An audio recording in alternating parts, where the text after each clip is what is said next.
सपनों का बोझ जब कमजोर कंधों पर आता है तो इंसान अपनों की खुशियों के लिए मीलों दूर चला जाता है, इसी उम्मीद में कि वो अपनों के चेहरों पर एक छोटी सी मुस्कान ला सके। लेकिन किसे पता था कि उत्तर प्रदेश के मुरादाबाद से रोजी रोटी कमाने के लिए बेंगलोर में गया एक नौजवान अब कभी लौट कर वो वापस नहीं आएगा, और आएगा भी तो सिर्फ उसका बेजान सा सब।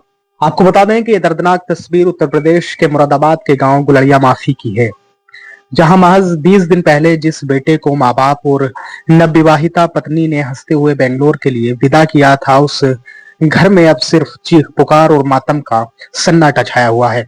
मृतक का नाम मोहम्मद शमी था। शमी की करीब 1.5 महीने पहले ही बड़ी धूमधाम से शादी हुई थी। घर में खुशियों का माहौल था और नए जीवन की शुरुआत के साथ शमी पर जिम्मेदारियों का बोझ भी था। इसी सिलसिले में करीब 20 दिन पहले वह गांव के ही कुछ साथियों के साथ वेल्डिंग के काम के लिए बेंगलोर गए थे, लेकिन किस्मत को कुछ और ही मंजूर था और सोमवार को करीब दोपहर के बाद 27 जुलाई को अचानक जब परिजनों को शमी की मौत की खबर मिली तो पूरे परिवार पर दुखों का पहाड़ टूट पड़ा।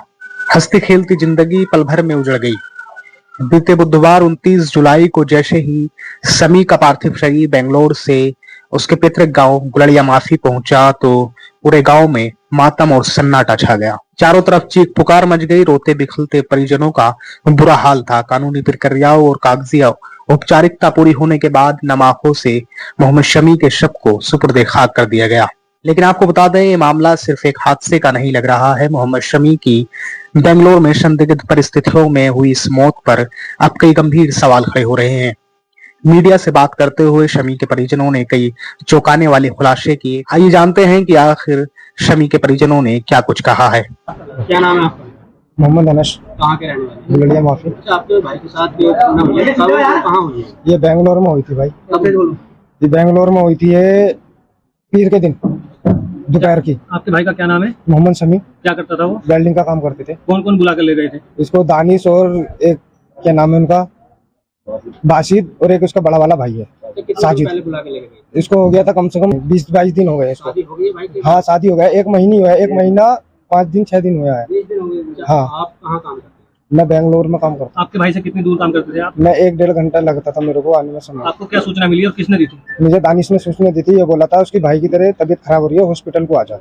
मैं हॉस्पिटल गया। जाने के बाद में मैंने बॉडी को देखा तो बॉडी पूरी अकड़ी पड़ी थी, पैर वूर सब चीज अकड़े पड़े थे, उंगली पुंगली सब मूली पड़ी थी उसकी, मेरे भाई की। खत्म हो चुके थे वो खत्म हो चुके थे। क्या लगता है आपको, आपके भाई की मौत कैसे हुई है? गला देके मौत हुई है। इन लोगों ने किसने मारा है? ये जो 5 लोग है ना, दानिश, साजिद और 3 लड़के और हैं, उन लोगों ने मारा है। ये कहाँ के रहने वाले हैं? ये 2 तो गुलड़िया के हैं और 3 लड़के बाहर के हैं, दूसरे गाँव के हैं।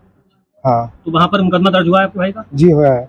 पोस्टमार्टम हुआ? हो गया है। वहाँ की पुलिस ने कुछ बात हुई आपकी? बात हुई थी, वो बुला रहे थे, कह रहे थे तुम इसको लेके बॉडी को लेके जाओ, उसको ले जाने के बाद में फिर इधर आओ, इधर आने के बाद में कार्रवाई करते हैं। जी। क्या कार्रवाई चाह रहे हैं आप? हम ये चाह रहे हैं हमारे भाई को इंसाफ, हमें इंसाफ मिलना चाहिए। जो हमारे साथ करा है ये बहुत गलत करा हमारे भाई को। जैसे कि आपने देखा कि परिजन उन लोगों पर सीधे और गंभीर आरोप लगा रहे हैं जो मोहम्मद शमी को गांव से काम के सिलसिले में बेंगलोर लेके गए थे। परिवार का साफ तौर पर कहना है कि शमी की मौत सामान्य नहीं हुई है, बल्कि इसके पीछे कोई गहरी साजिश हो सकती है। जिस बेटे को घर की ढाल बनना था, कल उसका जनाजा उठ चुका है।